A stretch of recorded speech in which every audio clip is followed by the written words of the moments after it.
इच्छार्थक वाक्य का जो हम डिस्कस कर रहे हैं बच्चे, जैसा कि हमें वाक्य जो लिखा है तो सीधा सिंपल है।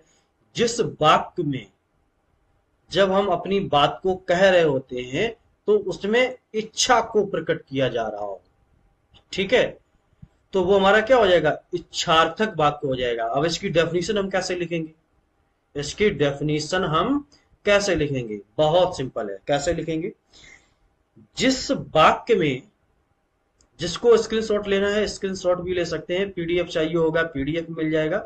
जिस वाक्य में इच्छा प्रकट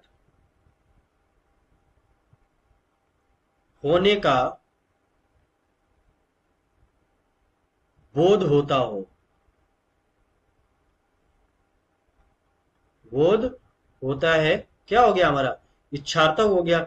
अब बच्चे इसका उदाहरण हम क्या ले लेंगे, इसका अगर हम उदाहरण लें तो उदाहरण इसका क्या हो जाएगा, इच्छा, कोई भी एक वाक्य ले लीजिएगा जिसमें इच्छा प्रकट हो रही हो, ठीक है ना। आप कैसे कह सकते हैं, इच्छा, ईश्वर तुम्हें सफलता दे, तो क्या है, ये हमारी मतलब एक इच्छा को जागृत करने के लिए ये बोला गया है, ठीक है ना। ईश्वर आपको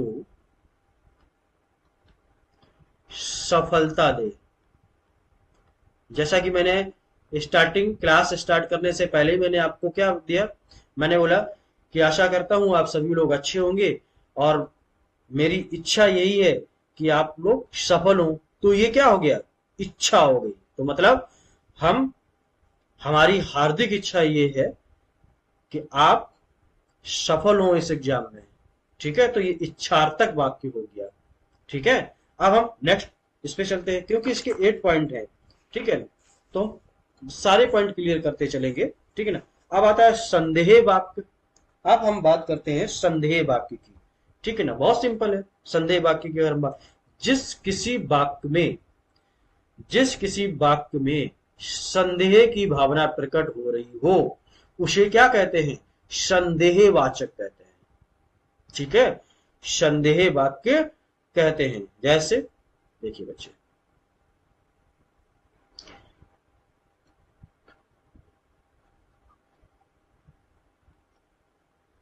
संदेह वाक्य, ठीक है। आप आप लोग खूब जानते होंगे संदेह शक करते हैं ना, शक। जैसे कई लोग कहते हैं कि एक बेस्ट फ्रेंड होते हैं, तो बेस्ट फ्रेंड में क्या होता है, ठीक है ना, कहते हैं कि यार डाउट हो रहा है, या दो प्यार करने वाले व्यक्ति होते हैं, ठीक है ना।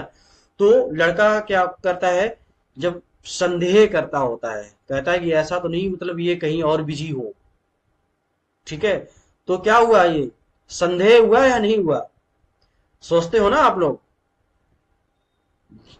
जो भी प्यार कर रहा होगा ना वो ये चीज को समझ पा रहा होगा अच्छे से कि मैं क्या कहना चाह रहा हूँ, कि संदेह क्या होता है, ये बहुत अच्छे से समझ में आ जाएगा आप सभी को, ठीक है।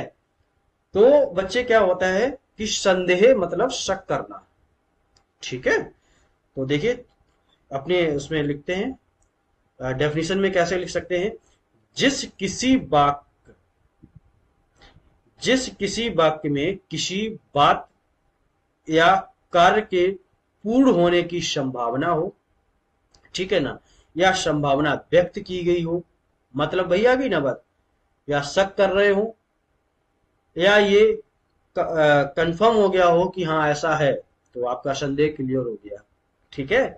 तो संदेह वाक्य वही होते हैं जहां पर संदेहजनक बात का बोध होता हो, तो वो हमारा क्या हो जाएगा, संदेह वाक्य हो गया, ठीक है ना। इसकी डेफिनेशन भी हम लिख दे रहे हैं, जिस किसी वाक्य में,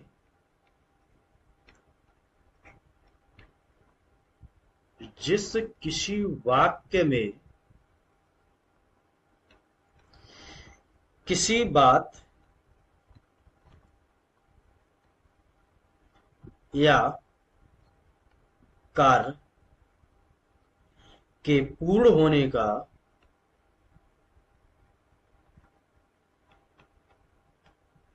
पूर्ण होने की संभावना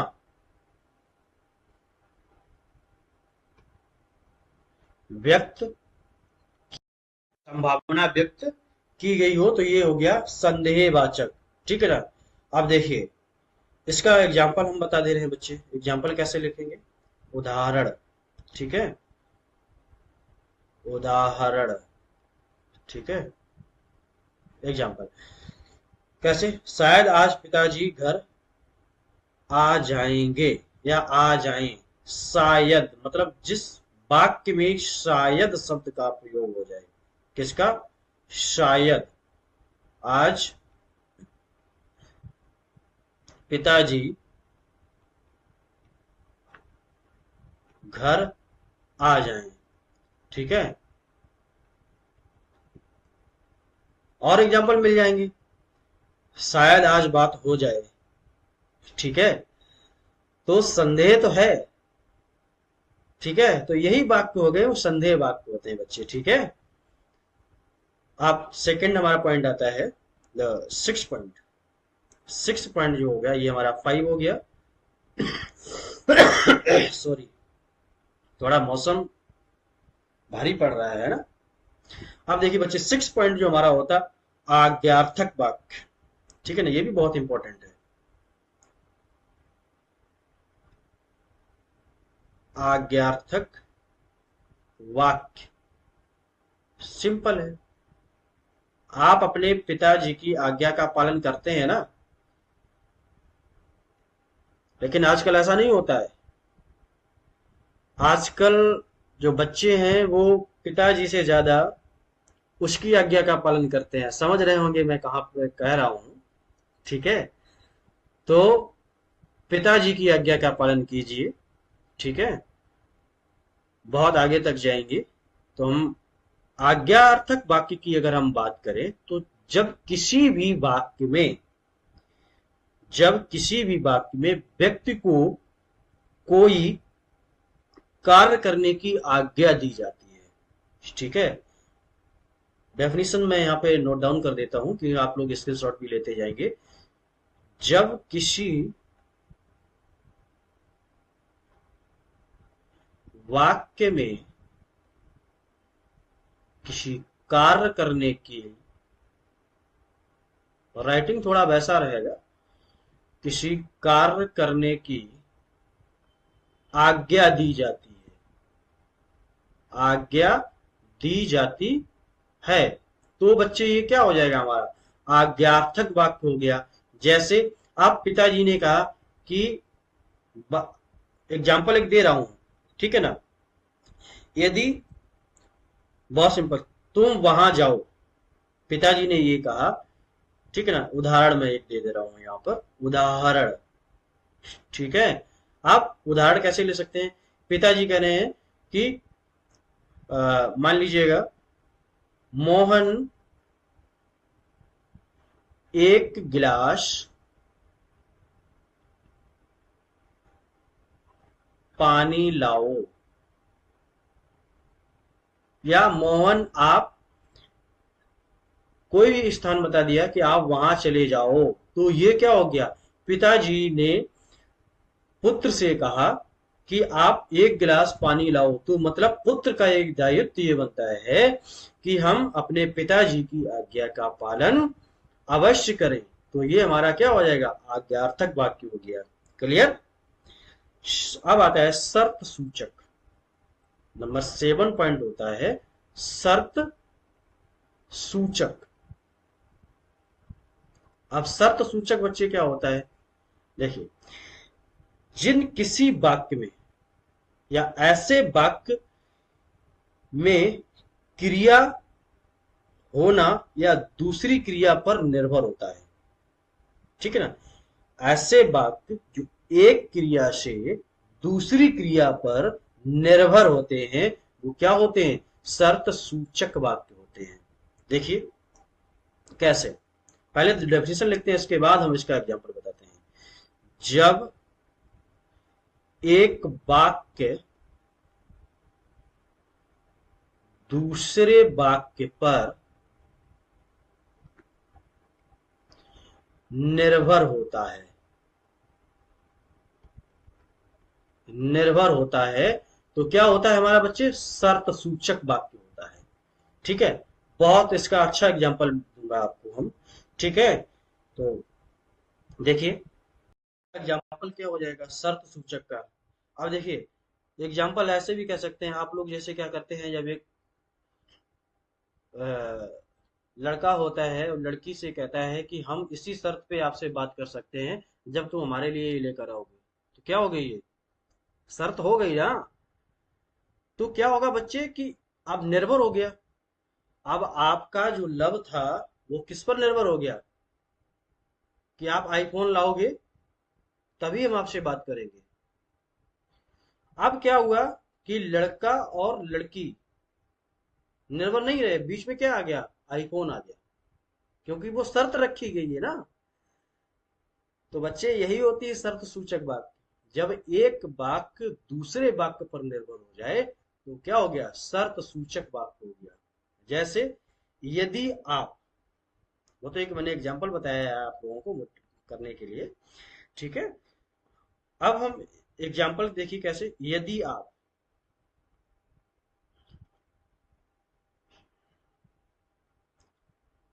यदि आप परिश्रम करेंगे, यदि आप परिश्रम करेंगे तो सफलता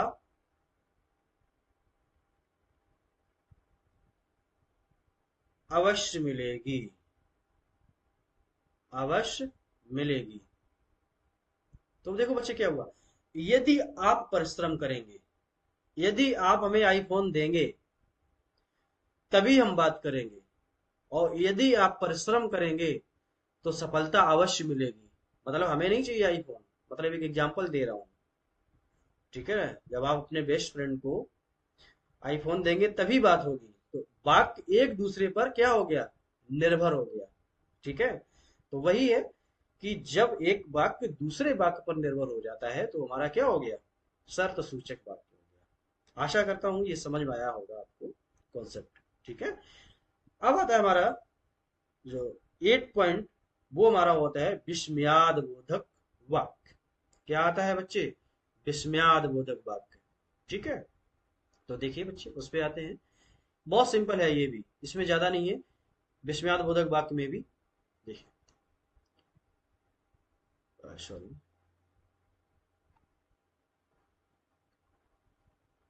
अब विस्मयाद बोधक जो वाक्य होते हैं उसमें किसी खुशी और उल्लास का अगर बोध होता है। ठीक है, जैसे अगर आप अपने क्लोज मित्र से काफी दिन बाद मिलते हैं तो कहते हैं वाह, बहुत अच्छा लगा आपसे मिलके। ठीक है ना, तो क्या हुआ, एक आपके अंदर एक खुशी उत्पन्न हुई, आप खुश हुए, तो क्या हुआ इस, तो ऐसे जो वाक्यों में जो प्रक्रिया होती है, ये जो क्रिया होती है, वो हमारा होता है विस्मयाद बोधक वाक्य। ठीक है, देखिए कैसे कह सकते हैं कि जिस वाक्य में घृणा, दुख, सुख, क्रोध का विस्मय भाव होता हो। ठीक है, इसके डेफिनेशन में भी लिख दे रहा हूं यहां पर, जिस वाक्य में, जिस वाक्य में सुख, दुख, घृणा,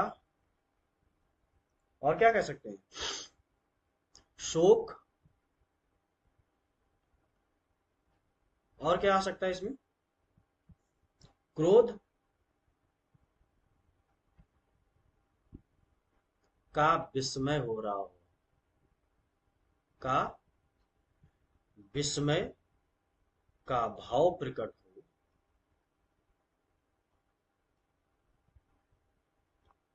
तो वो वर्ड क्या होते हैं, वो वाक्य क्या होते हैं, विस्मय बाधक वाक्य होते हैं। अब जैसे सुख, बहुत ज्यादा खुश हो गए, आपका मित्र आया और आप बहुत खुशी से गए और एकदम हंस के बोले, आह मजा आ गया यार आपसे मिलके।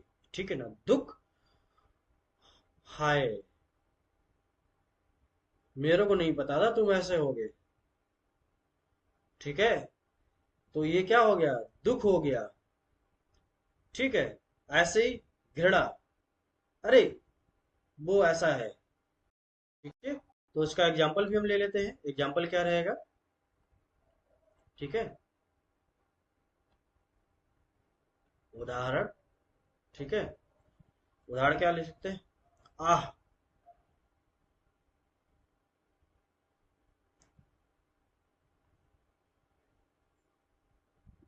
आह, कितना सुंदर मौसम है।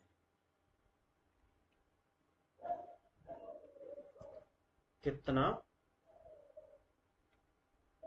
सुंदर मौसम है। तो बच्चे क्या हो गया, मतलब हमें खुशी हुई, हर्ष हुआ। ठीक है ना। अब ऐसे दुख पे ले लेते हैं, जैसे हाय। ठीक है ना, ये विस्मयाद बोधक का ये जो साइन होता है ये जरूर लगाएंगे। ठीक है ना। मैं गरीब मारा गया। ठीक है, अब ये क्या हो गया, शोक हो गया। ठीक है, तो बच्चे इस टाइप से जो वाक्य होंगे वो विस्मयाद बोधक होंगे।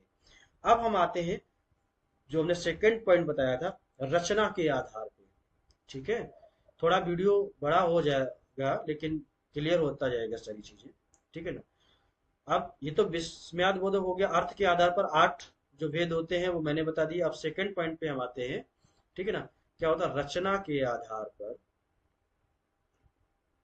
रचना के आधार पर वाक्य। अब बच्चे देखिए, रचना के आधार पर, तो रचना के आधार पर 3 प्रकार के वाक्य होते हैं। कितने प्रकार के वाक्य होते हैं? 3 प्रकार के। नंबर 1, साधारण वाक्य। ठीक है, साधारण वाक्य। नंबर 2, संयुक्त वाक्य। संयुक्त वाक्य। नंबर 3 क्या हो जाएगा बच्चे? जटिल या मिश्र वाक्य। जटिल या मिश्र वाक्य। आप देखिए, इनको मैं यहीं से समझाता चल रहा हूं क्योंकि इसमें कोई ज्यादा बड़ी बात नहीं है। ठीक है, देखिए।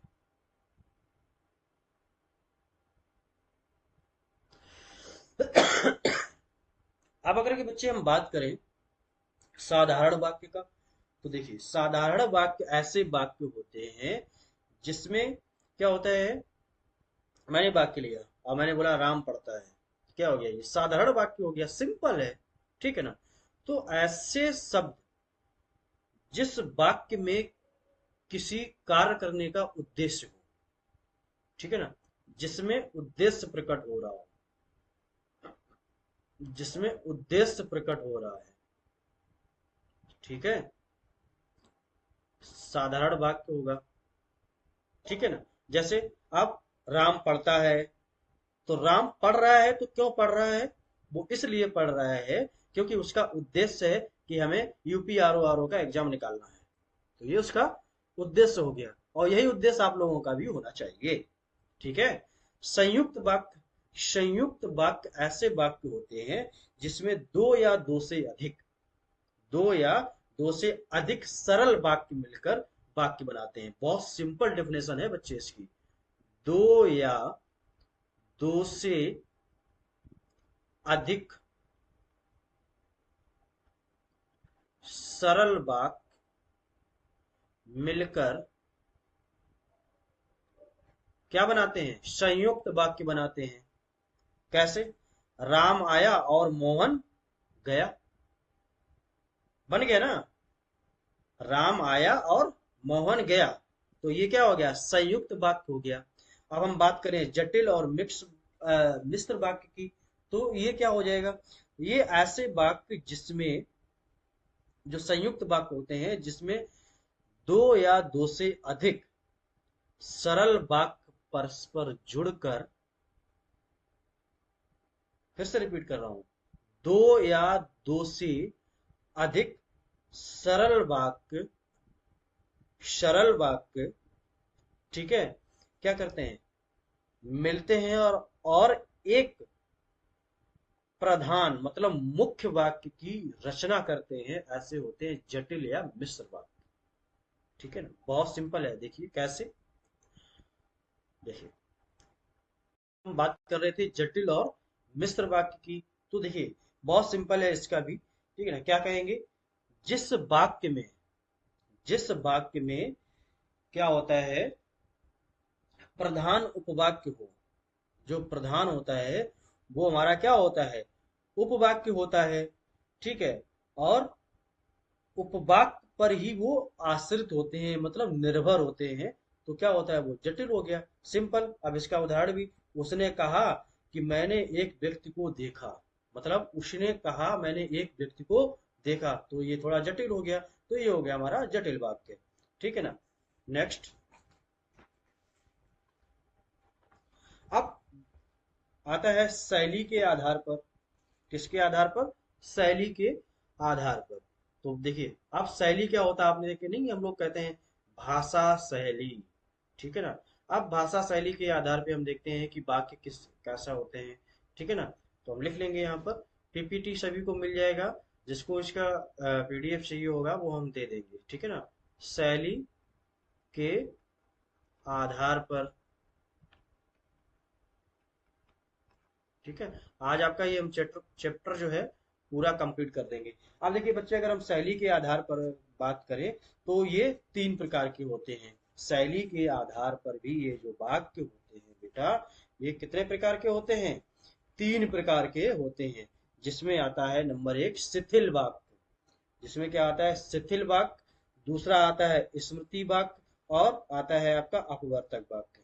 ठीक है ना, तो जो ऐसे वाक्य होते हैं जिसमें किसी कर्ता, जिसमें किसी अ, अपवर्तक का या सीधे साधे ढंग से बात कहता है, तो ये हमारा शिथिल वाक्य हो गया। जैसे हम बात करते हैं कि मैंने बोला कि हाँ ऐसा है, आप ऐसा कर सकते हो, बहुत सिंपल वे में हमने बोल दिया, तो ये हमारा क्या हो गया, ठीक है ना, शैली शिथिल वाक्य हो गया। अगर हम यही बात करें समीकृत वाक्य, जिसमें क्या होता है, किसी संगीतमय वगैरह किया जाए।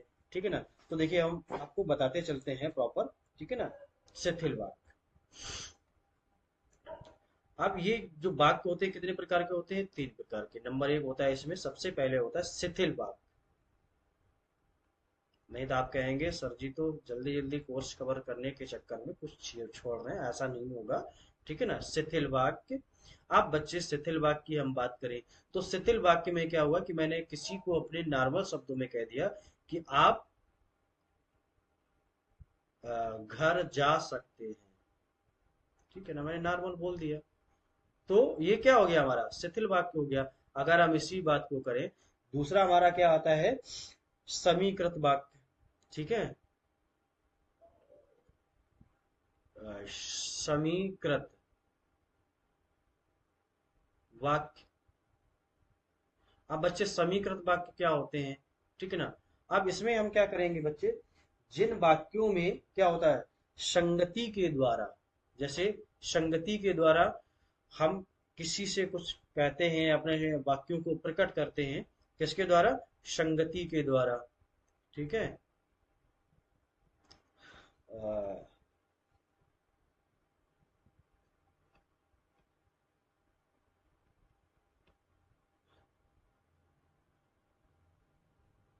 संगति के द्वारा। अब बच्चे तीसरा पॉइंट हमारा जो आता है, तीसरा पॉइंट अगर हमारा आता है, यहाँ तक क्लियर हो रहा होगा आप लोगों को, आवर्तक वाक्य।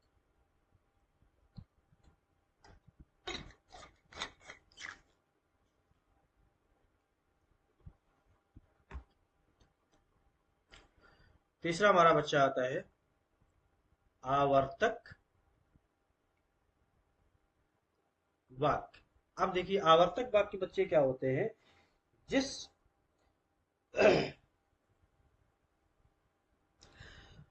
आवर्तक वाक्य को हम ऐसे कह सकते हैं कि जिस वक्ता के द्वारा श्रोता या पाठक के मन में जिज्ञासा उत्पन्न हो जाती है।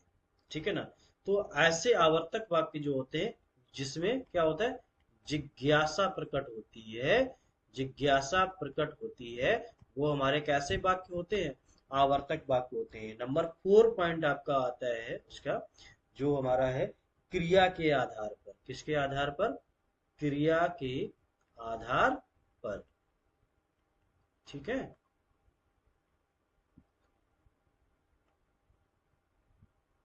क्रिया के आधार पर, जैसा कि हमें जो भी हमने लिखा है क्रिया के आधार पर, तो जैसे वाक्य से ही ये क्लियर हो पा रहा है कि क्रिया के आधार पर क्या है। तो क्रिया के जहां पर हमें क्रिया का बोध हो रहा हो, जैसे क्या है कि राम एक संवाद को लिख रहा है, राम एक संवाद को लिख रहा है, तो क्या कर रहा है, क्रिया है ना ये, तो क्रिया हो गया बच्चे। तो क्या हो गया, ये क्रिया के आधार पर ऐसे जो वाक्य होते हैं वो क्रिया के आधार पे आते हैं। नंबर 5 पॉइंट जो आपका आता है बेटा, वो आता है हमारा आकार के आधार पर। किसके आधार पर? आकार या आकृति के आधार पर। ठीक है, आकृति के आधार पर। ठीक है बेटा। अब आकृति के आधार पर कैसे वाक्य होते हैं, ठीक है ना, किसी भी वस्तु का एक शेप होता है, ठीक है ना, तो वो हमारी आकृति होगी। अब उसकी आकृति के आधार पर अगर हम बात करें तो क्या होता है कि जैसे आपने कोई भी एक शेप लिया, अब इसमें दो होते हैं, जैसे हमारा क्या हो गया कि मैंने एक बोला कि पृथ्वी गोल है। क्या हो गया? पृथ्वी गोल है। मैंने यहाँ पे लिखा बच्चे, पृथ्वी गोल है। अंडा गोल है। तो बच्चे ये जो गोल है ये क्या है, इसका शेप दिया गया है, मतलब आकृति दी गई है। ठीक है, तो ये हमारा रहा आकृति के आधार पर।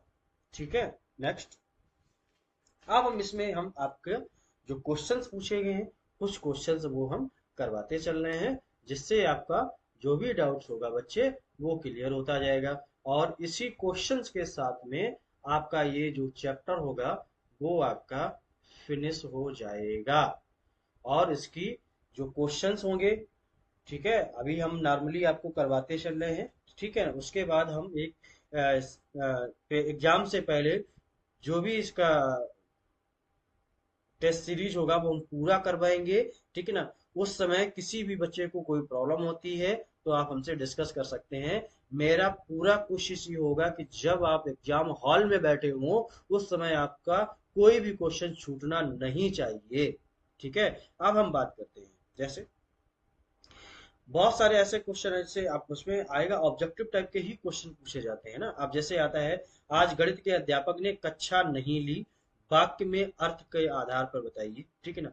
अब आज देखिए, मान लीजिएगा कि आज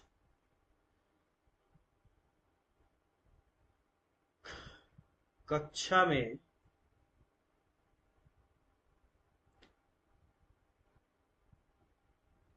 अध्यापक ने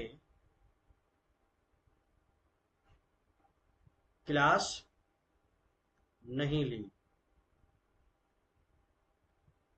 अब बच्चे इसमें आपके पास ऑप्शंस जो होंगे वो होंगे आज्ञावाचक वाक्य, कक्षा नहीं ली, वाक्य में कौन सा मतलब वाक्य होगा, तो नंबर 1 आता है आज्ञावाचक।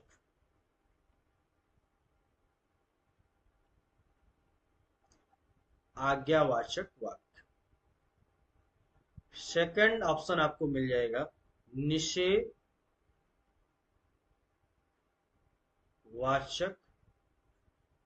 वाक्य। थर्ड पॉइंट बच्चा आपका हो जाएगा प्रश्नवाचक वाक्य। देखते हैं कितने बच्चे सही आंसर देंगे। ठीक है ना, और ये आंसर आपको कमेंट सेक्शन में भी देना है। नेक्स्ट आता है आपका इच्छावाचक वाक्य। बताइए बच्चे, तो इसमें कौन सा आ गया है, कौन सा आधार वाक्य होगा इसमें, बताइए। आज कक्षा अध्यापक ने आज कक्षा अध्यापक ने क्लास नहीं ली, तो क्या हो जाएगा? बहुत सिंपल, मैंने क्या बताया था कि जब किसी भी बात में कार्य के ना होने का बोध हो तो बच्चे हमारा क्या हो जाएगा वो क्या हो जाएगा? निषेधात्मक वाक्य हो जाएगा। क्लियर है? तो इसी टाइप के क्वेश्चंस हम आपको इसमें चैप्टर में कराएंगे। ठीक है, आशा करता हूं कि आपको ये यहाँ तक पूरा